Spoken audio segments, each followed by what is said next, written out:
Hi, everybody. Some people talk about being depressed at this time, very frustrated dealing with people in the social order and the social order itself.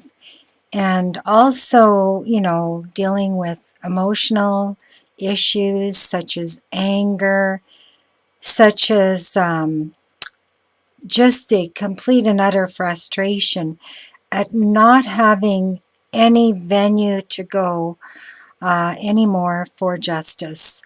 You see injustice every day over and over and over again, and it's so frustrating because you can't seem to get enough people together who are awake to actually do anything. And so it's kind of like being in a toilet bowl and not being able to get out, but you got to get out of it, right? And also dealing with spouses who aren't fully as awake as you or even are resisting change and still have the old expectations on you. The old expectations are go to work until you die, basically. So how do you deal with that, or what is the problem? Well, the main problem is you're living in two different realities, and you're trying to do that. And it's like leading two completely different lives. One in the social order, you go along to get along, like maybe your non-awake friends and relatives, and you might attend certain events, etc. But you feel like a hypocrite because it's not anything you believe anymore, and the talk is very superficial, etc. And so when a person feels powerless, they get depressed. That's normal. Depression is the body and the mind telling the person they have to make a change in their life.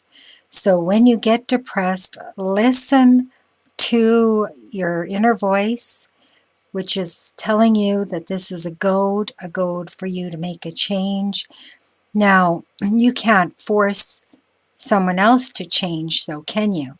You can't force your spouse to change. You can't force your children to change altogether. So there has to be some sort of agreed upon consensus. And I think that should be that when we're in the social order, we have agreed to pretend, but it is pretend. I don't know how else you're supposed to get around it, but until the rest of the people awaken, it is extremely frustrating and it does get a person down. There's no doubt about that. So how can we improve our situation when we feel helpless, when we feel like we don't have any venue for justice? Well, take control of small, tiny little things, one at a time.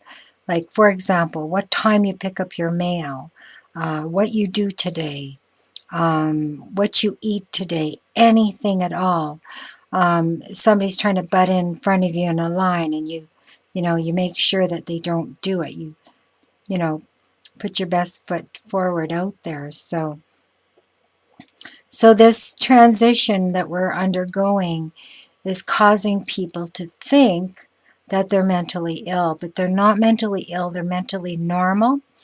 When you get an emotion, it is a goad. Okay, if you get angry, it is a goad. You need to change something. You don't go using your anger against another person, but you recognize it as a goad. If you're sad, you need to start taking more control of everything in your life bit by bit. And also recognize that, like, it is a transition. Change is not a comfortable thing. Change in itself causes stress. And make sure that as a couple, you take time for de-stressing. That's very important. And also to teach your children how to relax, how to calm themselves. These are all really useful tools. And we're all undergoing a change. We're all in it together. None of us have not gone through very similar experiences and feelings and also emotions. Thank you so much for watching my video. Marcia signing out.